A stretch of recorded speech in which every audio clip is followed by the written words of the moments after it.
My name is Charles Shamoon, Assistant Counsel for Noise and Air at the New York City Department of Environmental Protection.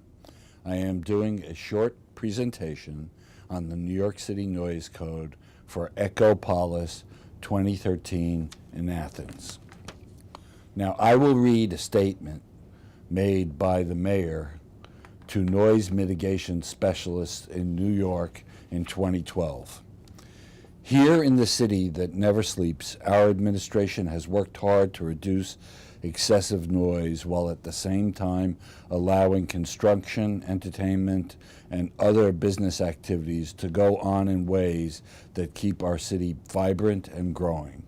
We have achieved this balance through several means, including the first major overhaul of New York City's noise code in decades. Noise reduction is also the goal of Plan NYC, our comprehensive agenda for making our city more sustainable and improving New Yorkers' quality of life. Our efforts have gained recognition from the Centers of Disease Control and Prevention and the National Institute for Occupational Safety and Health, and we are proud that they also have become a model for mitigating noise in cities worldwide. DEP has received numerous awards and recognition for passing an innovative urban noise code.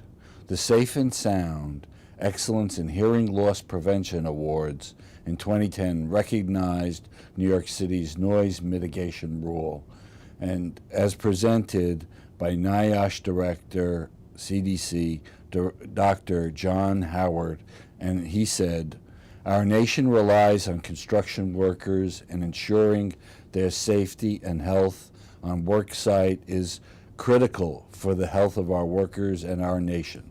This year's winners demonstrate the important impact partnerships have in improving the safety and health of construction workers and avoiding preventable injuries." NIOSH is the federal agency that conducts research and makes recommendations for preventing work-related injuries and illnesses.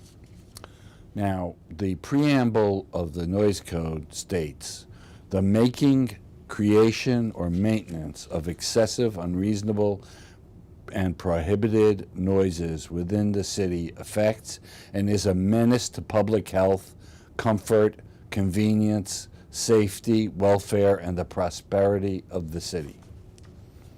How did DEP work on developing this noise code? We analyzed thousands of noise complaints and court decisions that we've received over the years, and we identified areas where there was improvement, and then we reached out and researched dozens of jurisdictions throughout the country to see if there were useful parts in their codes that could be adapted to New York City. The city is unique because it has many tall buildings and with narrow streets. So noise will bounce off and ricochet and bounce off of buildings, and it creates an unusual effect. So consequently, all noise control concepts have to be significantly modified and made applicable to New York City.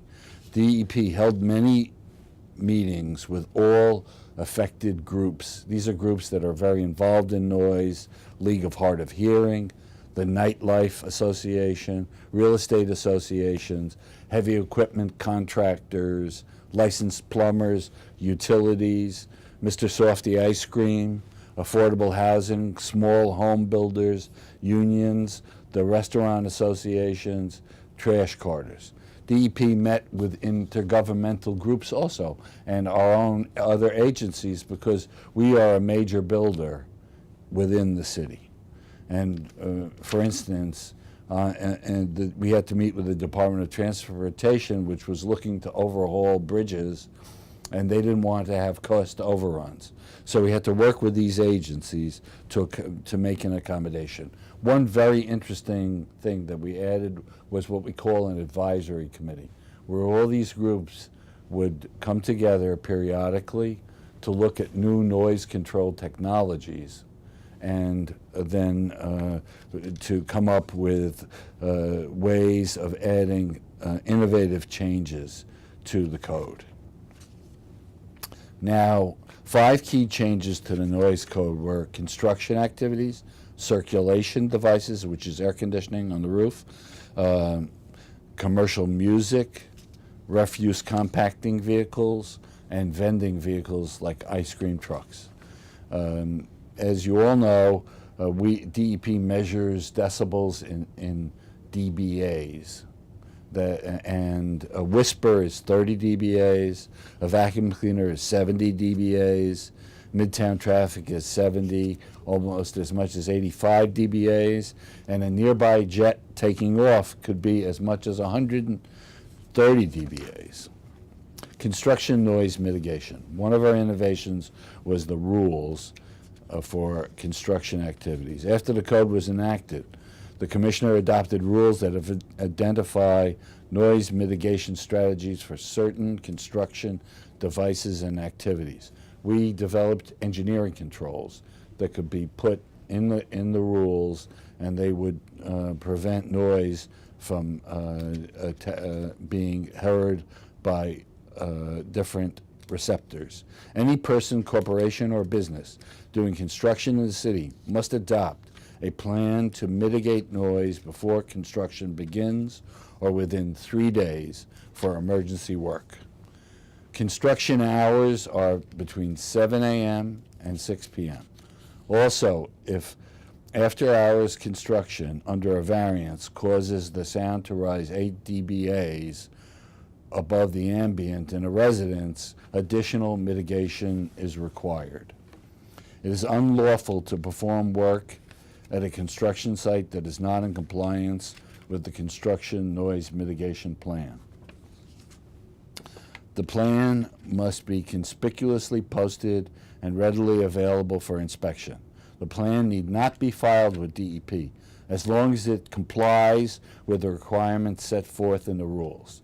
If not, alternative noise plan must be filed with DEP. Other measures that we have: if equipment exceeds the level as specified in the rules for the devices, a 5-day cure period is allowed to perform proper maintenance, replace equipment, file an alternative noise plan that could be more sound blanketing.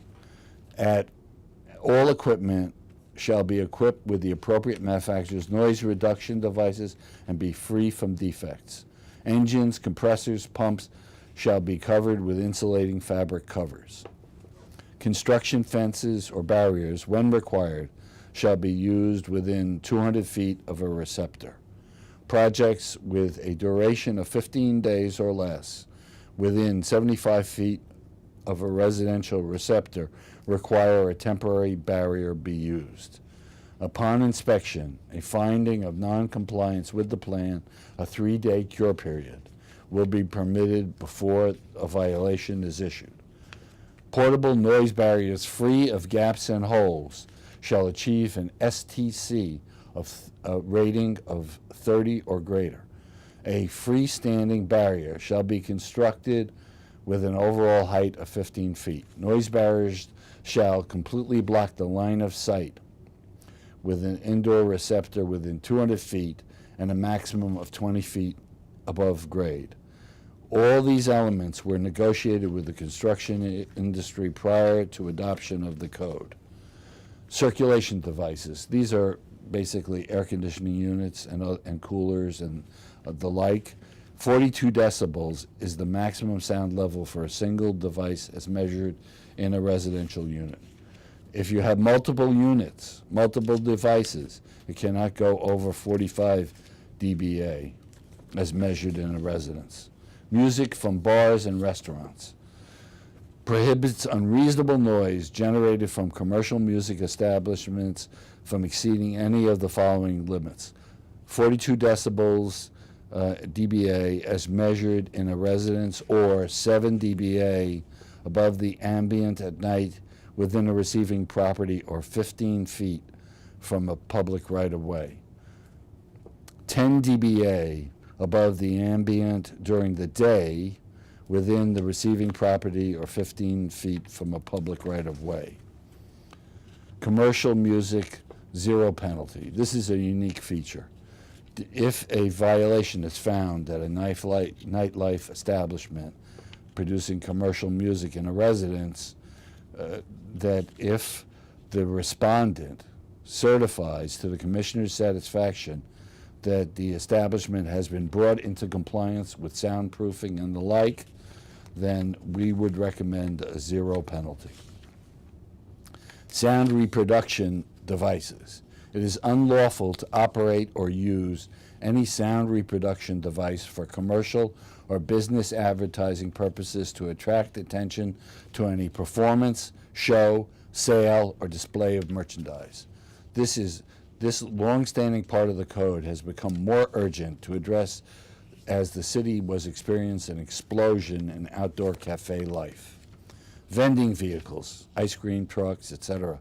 The code addressed a persistent quality of life problem of food vending vehicles that the use of electrically operated or electrical sound signals attached to a motor vehicle that vends food may not play when the vehicle is stopped. Refuse compacting vehicles, another noise problem. Although the new code addressed the problem of refuse compacting vehicles, the permissible sound level is 80 dBA at 35 feet prior to compaction. After 11 p.m. at night and before 7 a.m. in the morning, refuse collection vehicles within 50 feet of a residence shall not exceed 80 dBA. If you have questions, please email me or visit our website. It's readily available. We have the law and many guidance documents and a multitude of information on noise mitigation techniques. Thank you very much.